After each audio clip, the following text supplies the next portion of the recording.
Welcome to the Abundant Accountant Podcast. This is where accounting professionals just like you learn all the ways to grow their firm, sharpen their skills, and have consistent increasing sales. I cover topics such as detaching from the emotional side of the sale, having paradigm shifts in the most important part of your business, which is the nucleus of your accounting firm, sales, and how to see an objection really as an asset and stop giving away your time for free for those that don't deserve it, so you can actually get paid your value and your worth and grow your top line revenue. You'll learn tips, sales strategies, as well as hear from personal interviews from successful accounting professionals. This podcast will show you exactly the blueprint on how to create the firm and life of your dreams full of abundance.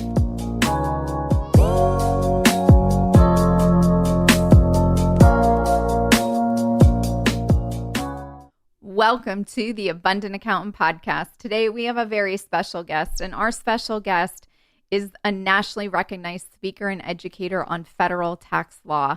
He is an author of Tom's Tax Newsletters, the co-author of Passkey Learning Systems EA Review Series, and also the co-owner of Compass Tax Educators. He's an EA, Certified Tax Planner, National Tax Practice Institute Fellow, and a Certified Tax Resolution Specialist, and was also admitted to the bar of the U.S. Tax Court and as a non-attorney.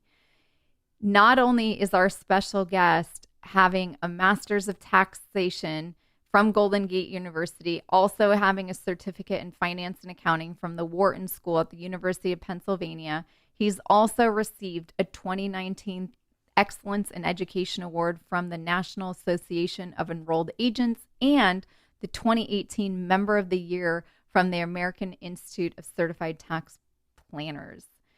But before we welcome our special guest to the show, are you really ready to stop settling for less in your tax, accounting, or bookkeeping firm?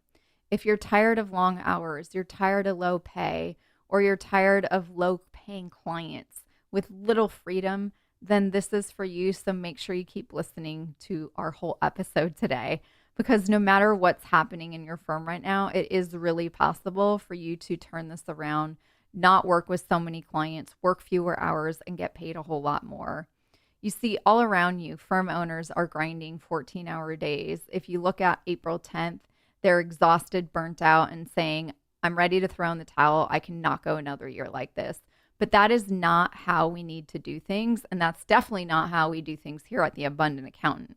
We will show you how to build the firm you've always wanted, charge the fees you know you deserve, serve only the clients you choose, and finally have time for what matters to you with your friends, family, and kids. So if you are ready to really make a change and create the firm you've always dreamt of, head on over to theabundantcall.com to schedule a free breakthrough session with myself or with one of my teammates. I have helped over hundreds, almost 200 now, accounting, tax, and bookkeeping firm owners gain freedom, get paid first, never have a low-paying client ever again. But you must take the first step to make that happen.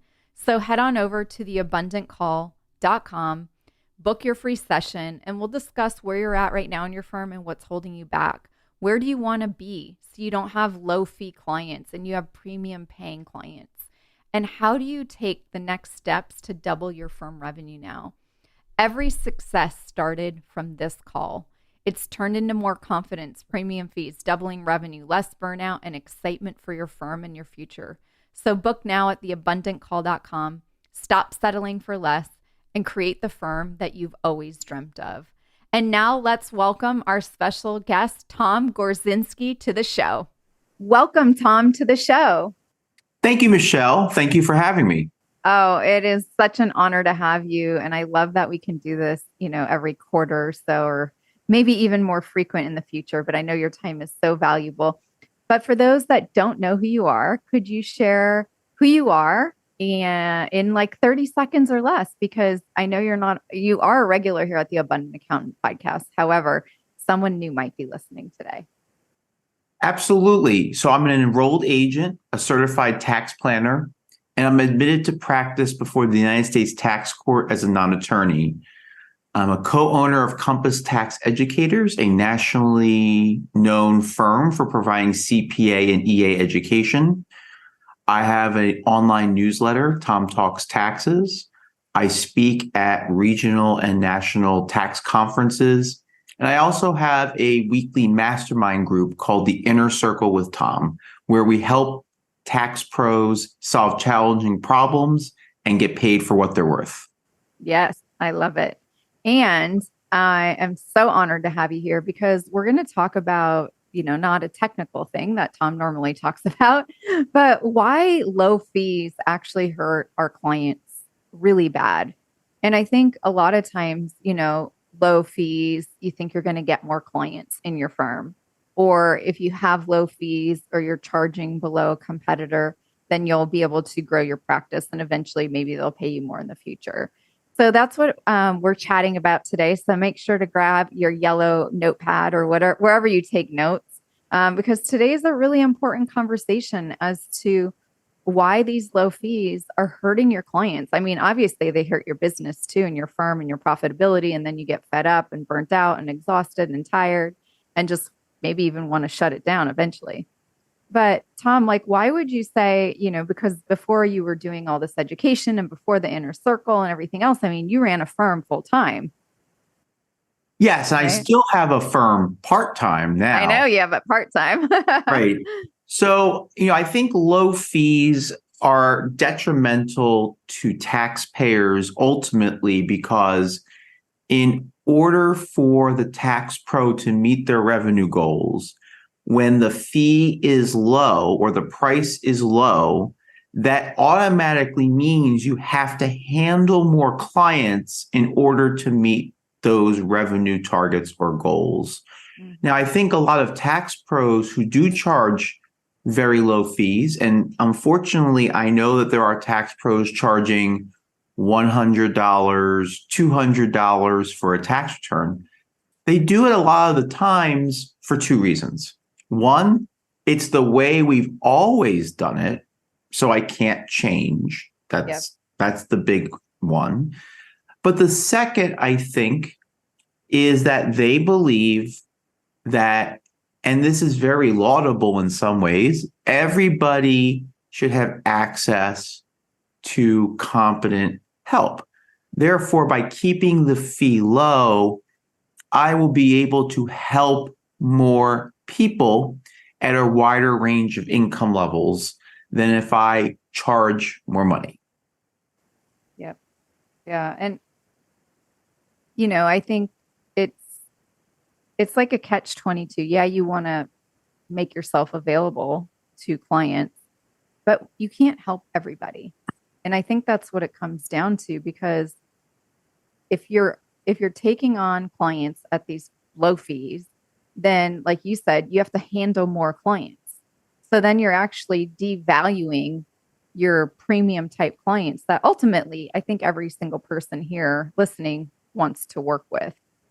And when we do that, it almost like muddles the water. It muds the water. And we're not only hurting our clients because you're not giving them the best service, but you're hurting the profitability and everything else in your firm. So being too exhausted to do the good work, what are some of the consequences, Tom, that you've seen when firms are charging these low fees where it is hurting the clients? Because first, I think we need to unravel that as to, okay, well, if you're going to continue down this path, here are some of the consequences that you can look forward to. Let's say you're a sole practitioner, and based on your fee structure, because it's low, and based on your revenue goals, let's say you need to do 1,000 tax returns, which I know sole practitioners who do that. Well, if you think about it, there's only a limited amount of time during the workday. You only also have a limited amount of time in your life, right? We can't just make more time. So with tax season generally being compressed, that will often mean working much longer hours during the work weeks It means working significant work hours on the weekends. But it also means that the time you can devote to each person during those extended periods is less. So, for example, if I need to see 12 people today, I can't spend 2 hours with them. That's literally the whole day with no sleep. Right? Yeah. I'm looking at maybe 45 minutes.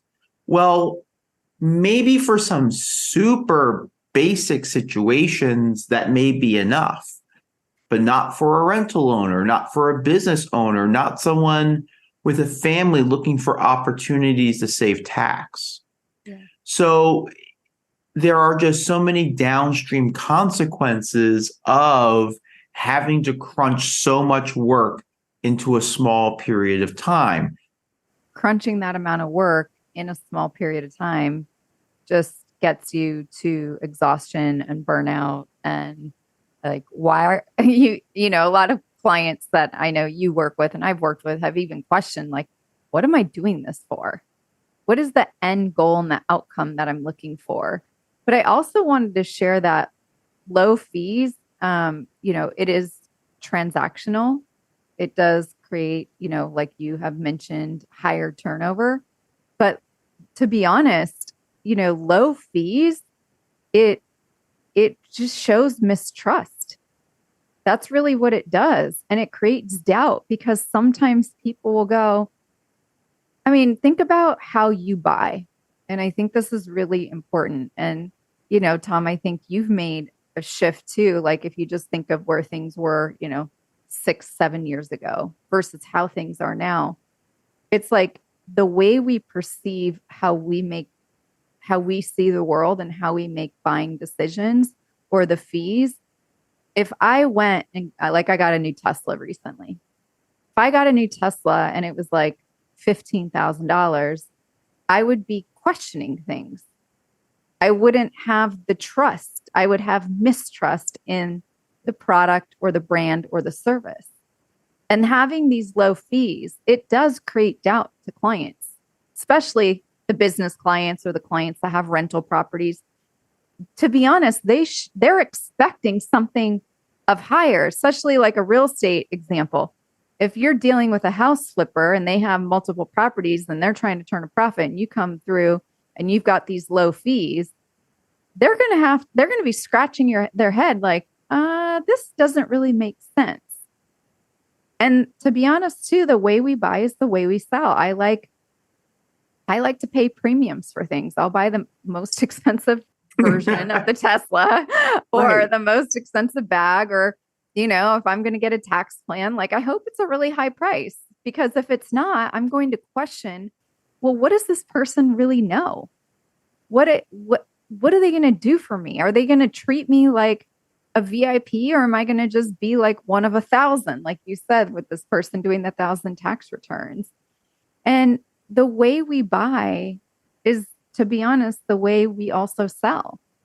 So if you're used to asking for discounts at stores, or you're going to the dollar store all the time, or you're going to, let's say, Walmart or like JCPenney's here in California, and you're always looking for the deal. Now, granted, I love a good deal, Tom, and you know that because we stumbled upon a great deal one time when Tom and I were out to dinner. That's very true. And Bloomingdale's was getting rid of their BCBG collection. I found stuff at like 90% off. I'm all about a great deal, but I'm about a premium quality product. And those clothes I love, and I still love them today. It was just they were getting rid of the line. So I just lucked out. But that's not normally how I buy. But how I buy is also the way I sell. My fees to work with me are extremely high. I want to be so high that you go, what does she know that I don't know? It creates curiosity, right? For Tom, same with you. Right. No one can work with Tom one-on-one anymore. It doesn't exist. That's true. If it does, you can contact me and it will be very, very high. But the way you buy is also the way that typically we sell our services and our fees in our firm. So I think it's also a good time to take a reflection and look at the way that you move about in your daily week. do I care if I spend $2.95 every day, Tom? And you know this at Starbucks for 2 shots of decaf espresso. I don't even drink it for the caffeine anymore. Right. People think that that's crazy. And I say, no, it's okay. It's just part of what I want to do. So we have, in order to have people see us differently, we actually have to change ourselves first and how we view how we're moving about our everyday lives, because that's the first thing we have to do to change. So maybe, Tom, you can share what that evolution looked like for you and how it's really helped, in your career, in your firm, like just over the last, let's just say 5 to 7 years, because, you're not at that exhausted point and you're charging really high fees to clients. And, it's why you don't have low fees that hurt your clients. Well, before I get to that, I want to kind of pivot off something you said a little bit earlier about, Okay. turnover rate and turnover rates with low fee clients. And that's, I think that's an area that we often don't think about. Yeah. When you invest in a high quality, high fee client, they are likely more attached to you, attached to your firm. When you have low fee clients, they generally have high turnover. And we often don't think about the impacts of turnover rates in a tax practice. But think about all of the additional time, energy, and money that has to be spent when you lose a material number of clients each year and then have to onboard and or find new clients, right? Yeah. We have advertising. There's just the time spending on onboarding, setting up the technology, getting them used to the new process. It's almost like an employee. If you want to have if you're talking about the turnover, it's so similar to our staff. You want a great staff person that's going to hang around for a really long time. I call it, Tom, like putting on the golden handcuffs. It's almost like you got to put on the golden handcuffs with the type of clientele you want too, because the turnover is a big thing. And if you pay someone cheapo prices, they'll stick around for a little bit and they'll be on to the next thing. And our clients, it's no different, right? I remember a firm I used to work for in Maryland, and somebody who owned the firm came up with the great idea that a significant Yelp coupon was the solution to soliciting new work. Wow. So for the first year, those folks were fine because the fee was low, artificially low because of this 1 year discount. Mm-hmm. I'm going to tell you 2 things about those clients. Okay. One, they were more problematic to work with for various reasons than our normal clients. I found that they demanded much more time, even though they were paying a lower fee. And then 2, the retention was extremely low. When they eventually had to pay the normal fee, they actually left. So, and while that's while that gives us an idea of the impact of a discount, I look at a low fee firm as basically giving a perpetual discount, right? Because if looking at a market rate. Yeah, it's almost worse. Like having a low fee client is, like you said, having a perpetual discount. It's like just being 100% dollar store. That's what you're signing up for. Exactly. And that's what you're going to be known for as well. And that's only the quality of service that you would ever be able to provide. Absolutely. And so that attracts a certain type of client. But by having that type of client, we also have the idea that we have to take every client. So when I depend on having a huge volume of clients, my mindset is if I don't have that number of clients generally, I'm not going to succeed financially. Therefore, I'm often may take clients that I shouldn't be taking. And that's simply because of my fee structure. Yeah. And maybe it's the client that's problematic. Maybe it's the client that is not kind to you or your staff. Yep. But let me put on my technical hat here. Mm-hmm. But maybe it's a client you don't have the skill or time to actually give them what they need. I've seen a lot of times in high volume, large practices where the practitioners are working a lot, i.e. 12 to 14 hours a week, even on weekends, 14 hours a day, excuse me. Mm-hmm. I found a lot of them are loath to ever turn away a client that they don't have the skill level to handle because they're afraid of giving away the work. Yep. Or if the client needs specialized help because of that scarcity mentality, they're also loath to refer the client to someone who can truly help them. And that's simply because in a low fee environment, I feel like I have to take every client, I have to cling on to every client, and I need every dollar of revenue. Yeah. And one thing to think about too is that when you price yourself higher and switch this model around, you make the game almost easier for yourself and Right. harder for everybody else.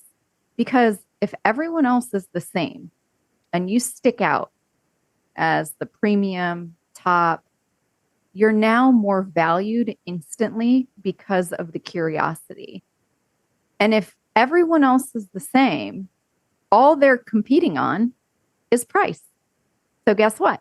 The cheapest person will always win. So that person with 1,000, if they keep staying low and they're on the perpetual discount roller coaster, as Tom had mentioned, then they will continue to grow and grow and grow and finally grow themselves and bury themselves into the ground because the cheapest will always win in that model.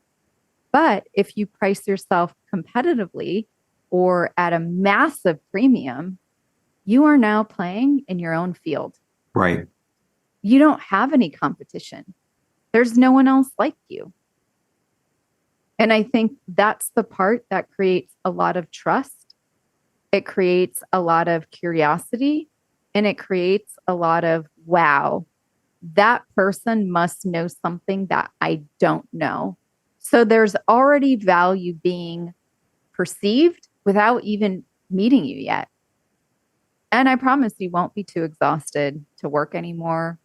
You won't feel the overwhelm and you'll feel that you can actually breathe in between clients and work that you have to do for them.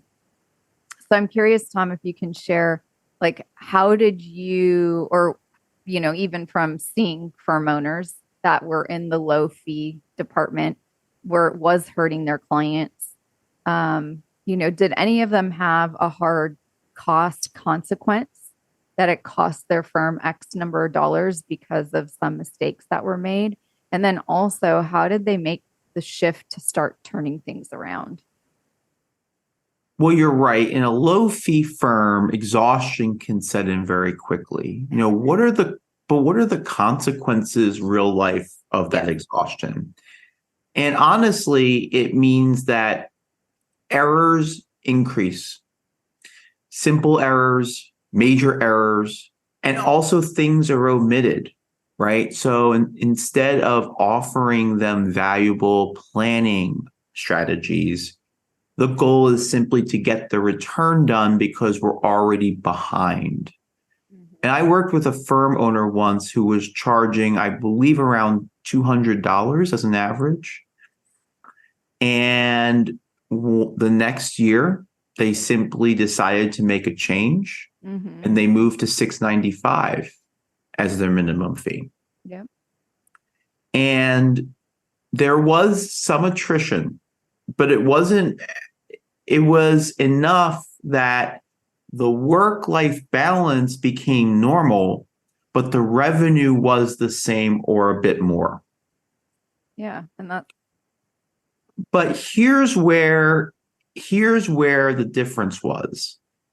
The firm owner told me having the extra time to work on client files, she noticed two things. One, there were errors that were made in the past simply because she was too tired and too exhausted and too stressed to do a proper second review and or notice these items that were incorrect. And she was embarrassed by that, but it was an honest admission. Two, there were planning opportunities, which are the things that really show your value to clients, that were completely missed because there was just no time to contemplate how can we be more proactive with this client's case. Now, I would argue at $200 a return, they're not paying for that service, right? So I'm going to give some grace on that particular issue. Because at $200, a taxpayer should not expect anything but that piece of paper. And that's it, right? You're at $200 a return, you're not paying for any suggestions, any advice, in my opinion, right? That's a higher price point, different service. that's how you have to set yourself apart and stand out. And I think, having the decision to make these shifts because of the time pressures, the exhaustion, like you said, the omissions create embarrassment for the firm owner.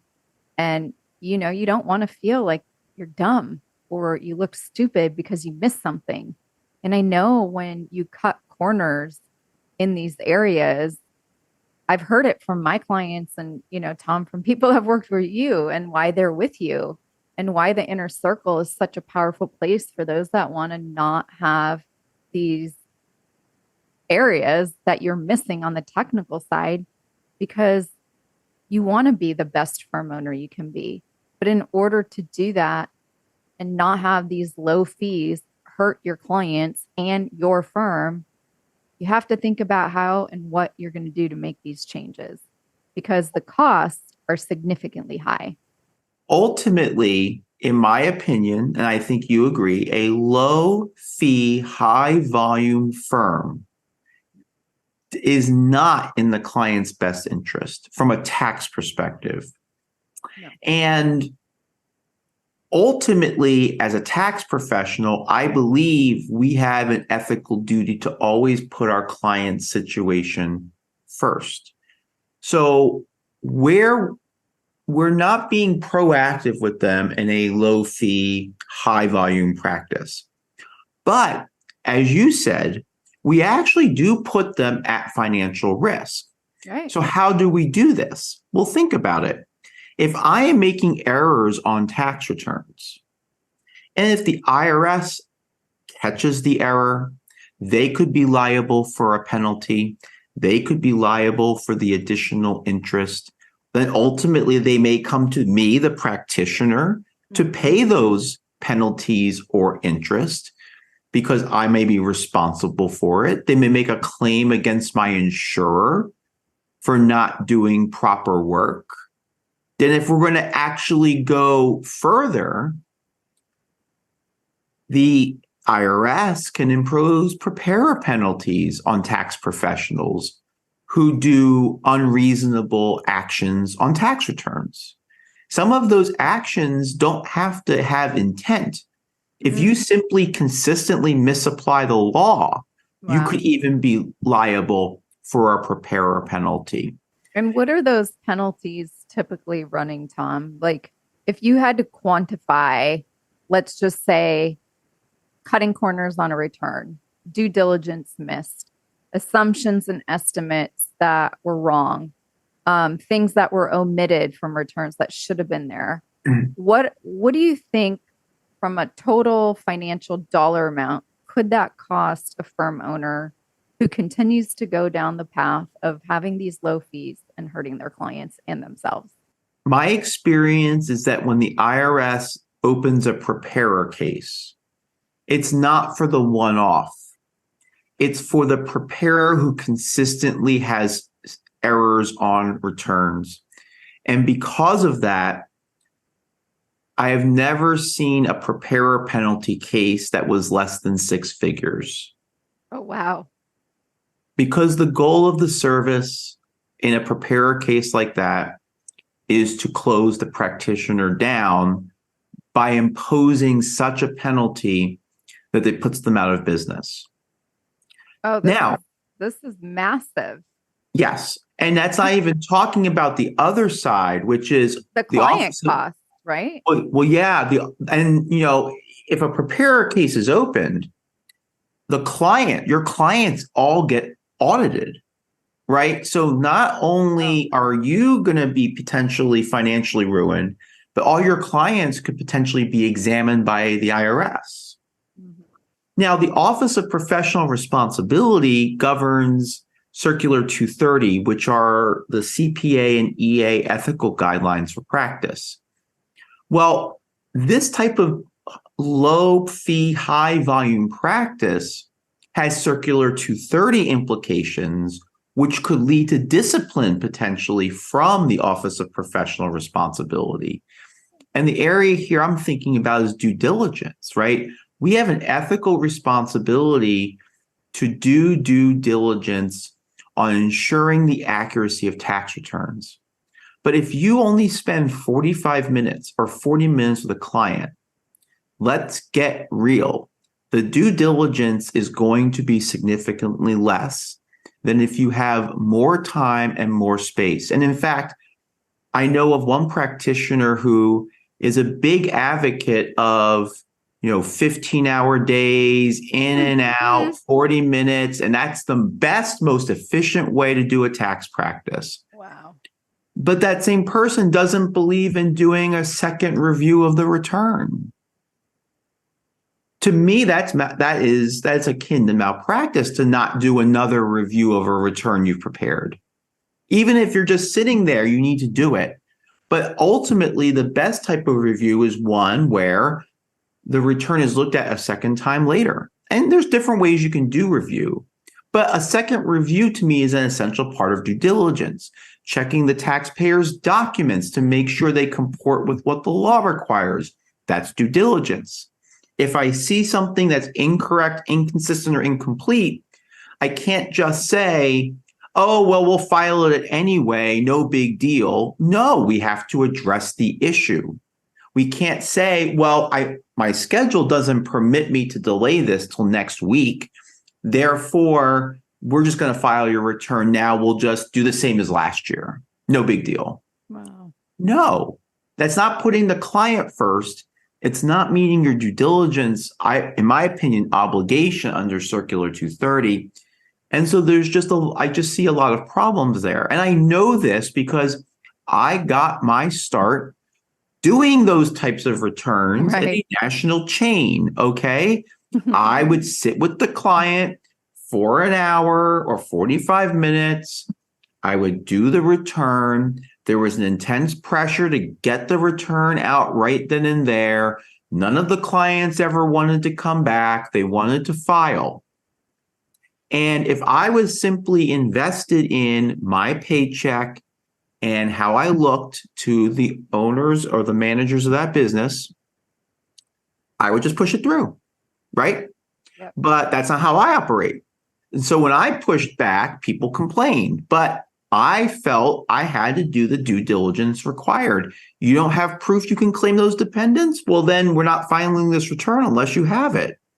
I'm sorry. We're not just going to wink, wink, nod, nod, and hit submit.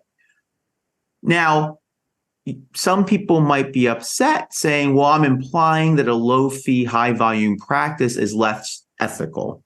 And I'm not saying that.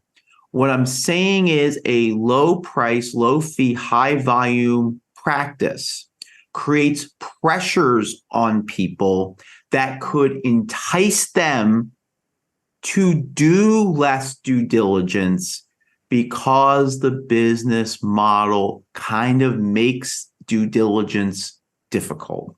Yeah, and Now, some you're people, always time pressured, like you had said, and right, you're always backed up into a corner and probably feel like you're walking around with, 40 pounds on each shoulder. And, you're basically backing yourself up into the corner. So what I'm curious about, Tom, is with this model and the way that things were when you were working for that chain or firm, and for those that chain is better than chain, firm. yeah, Let's be honest here. chain.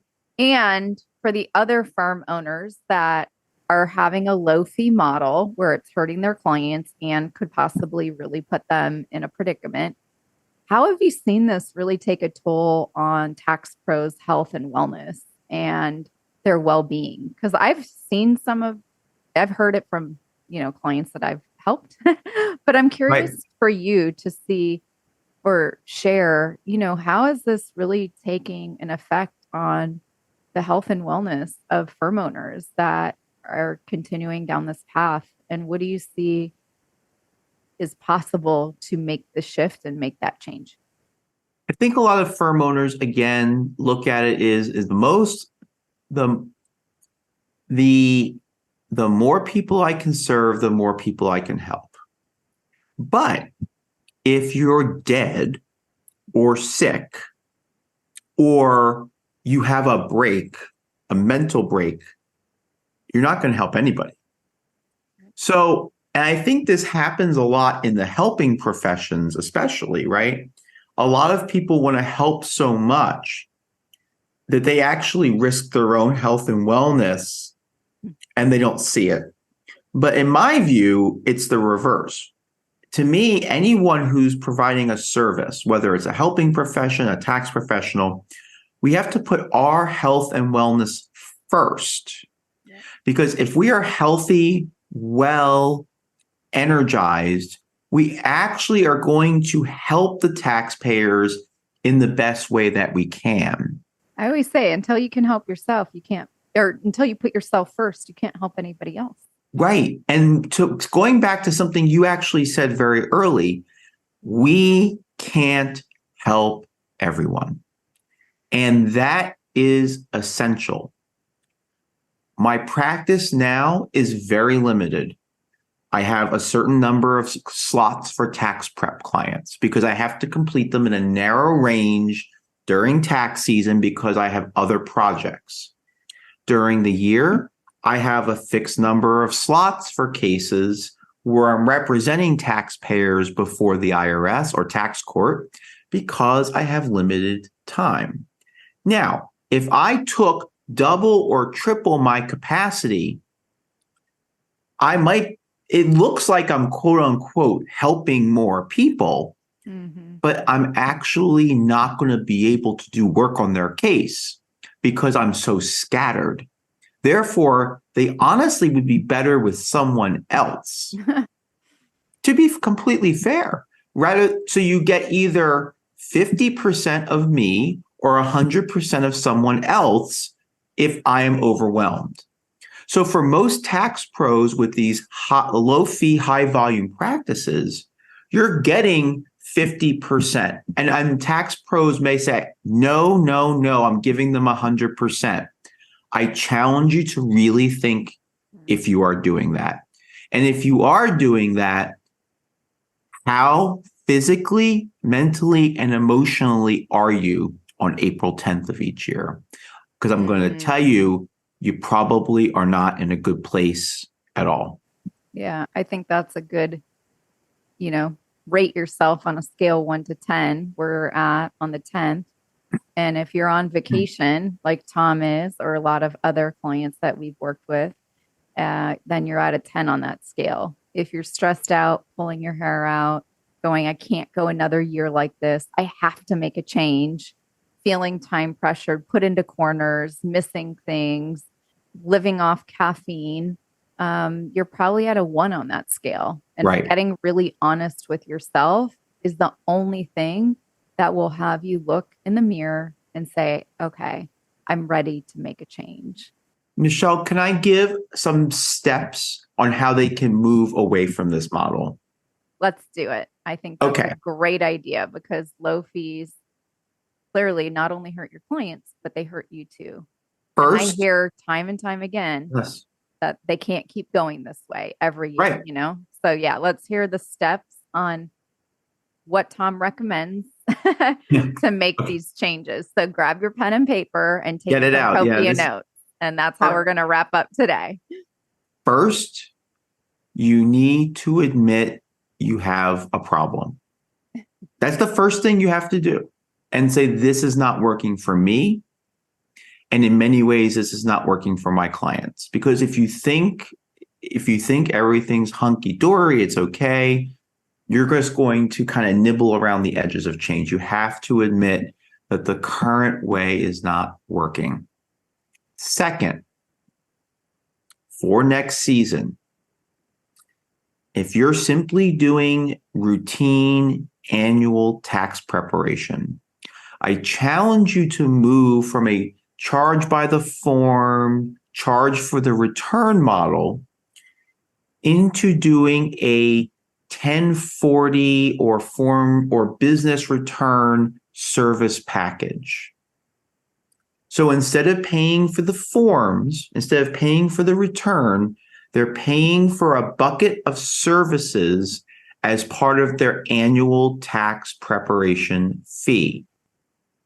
So they get the return, yes, but they're getting the ability to ask you questions in the off season. Maybe they get a 30-minute session at the end of the year for last minute planning. Maybe you'll review notices for them up to 3 hours at no charge. There's a lot of different services you can build into this package.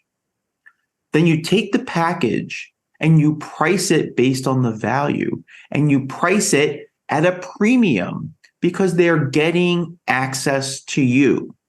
So maybe it is $695 a year minimum. Maybe it's $1095 because of your business base. Maybe it's $1495. That's going to depend on where you are, who you serve, what type of returns you have. And that's the minimum. As the complexity goes up, that package should be repriced appropriately. Yep. And then when you look at your current client base, you don't just throw, oh, my price went from $200 to $695 or $895. What you say is, we are shifting how we do business to a more advisory approach. I believe everybody needs more in-depth tax advisory services and tax assistance throughout the year. Therefore, instead of simply doing your return, we are now offering an annual package with this suite of services at this price point. Love it. And give them plenty of time to adapt. Will you lose clients? Yes. Will you retain a lot of clients? Yes. And in the end, and Michelle knows, because I know she works with lots of tax pros who have done this. I've also done the same. So just trust us that you will have far fewer clients, but your revenue will be the same or more. Would you agree? I agree 100%. And also, Tom, I have never had anyone make this shift that came back and said, well, number one, has regretted it, but they also told me, Michelle, I should have charged more. I should have increased my fees more. Right. Yes, shifting on the business to more an advisory approach and going to the package is everything I preach. But whatever you're thinking in your head as to what you want to increase by, just know that it could be a lot more. I have yet to have a client come and tell me, Michelle, I charge way too much. I lost too many clients. It never has happened. It's, Michelle, I should have done a little bit more. I should have gone with what you suggested, but I was scared. And when we're scared and we're nervous and we're terrified to make these changes, I completely get it. So do what you feel comfortable with. Use these steps. Repeat and listen to this episode as many times as you need to, because remember that low fees not only attract this high turnover and exhausted kind of business model, but they hurt your clients and they could really hurt you if you make mistakes and have all of these challenges and have all of these risks at hand. So, Tom, thank you so much for being here with us Thank you, on the Michelle. Abundant Accountant podcast. Is there anything else you want to share before we say goodbye? Yeah, one thing. Let's say you switch. Let's say you take our advice and move your practice. You need to walk the walk. If you're promising better service levels, you have to provide them. If you're promising advisory, you have to provide it. So it's not simply about charging more. This podcast was about low fees hurt the client. Right. So with the shift, you will now have to actually help them. And that's a very different perspective than just getting the return out the door. Totally. So different. And you have to walk the walk. And I would also second the walk in how you buy. If you want to charge higher fees, sell premium, sell packages, go be that kind of buyer when you're going places. Don't look for the best deal unless it just comes naturally to you when you walk in and you find it, like I did with Tom that day. But don't go looking for it. Go look for the most expensive whatever. Go get a service that's at the premium. If you're going to get a haircut, go get the $500 haircut versus the $50 one. And just watch what starts to happen in your own life. And Tom, I want to share and end this because a client actually had posted this in our private Facebook group yesterday. And I was like, oh my gosh, this is so perfect for today. Here's what a $500 value type client a year would say probably. I just feel as though this investment I'm about to make in you, that we should just understand that how our lives are about to change. And I need the results and I really need you to bring them. And whatever on the tax returns. And, I'm entrusting you with our livelihood and lives. That's what a $500 client would say. Right. But a $50,000 client might say, here's my credit card. Here's the money. Thanks. Bye. Right. They're just, they've given you all the trust. And I think that's really what it comes down to. Right. When you have low fees, just know that it creates doubt and it creates mistrust right out the gate. When you have high fees, it creates a lot of trust, it creates certainty, and it creates that you are unique and special in a very great way. And people just say, here's my money, go fix my problem, fix my taxes, just do it right. And they want certainty in that. And so I'm just going to leave it with that. So thank you again, Tom, for being here with us today on the Abundant Accountant podcast. It's always so fun to have you here. And I'm looking forward to a future episode with you as always. Thanks, Michelle. Have a great day, everyone. Thank you all so much for joining Tom and I here on the Abundant Accountant podcast. It was an honor to be here with you. I highly recommend taking these steps, making these changes right now.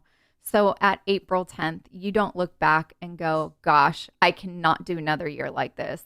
I can't go on. I'm going to throw in the towel. I'm so exhausted and I'm so burnt out. And if you are feeling that way and you need support on how to make those changes and you want to look at where your firm is at right now and what are those things that you are terrified of? What is the fear that's holding you back? Then head on over to theabundantcall.com and we look forward to talking to you. All you have to do is book that first call. It all started for every client I've ever worked with this one phone call. We'll go through what's not working, what's holding you back, where you want to be in your firm, how to avoid the pitfalls, how to avoid the failures that so many other firm owners have made, and how do you take the steps to double your fees now and charge a premium and never have low fees and possibly look at a six-figure consequence like Tom shared today. And I know all around you, firm owners are grinding 14-hour days with little or nothing to show for it. But that's not how you have to do things in your firm. And that's definitely not how we do things here at the Abundant Accountant. So if you're ready to make a change and create the firm you've always dreamt of, schedule your free breakthrough session right now at theabundantcall.com. We look forward to speaking with you, and I'll see you on the next episode.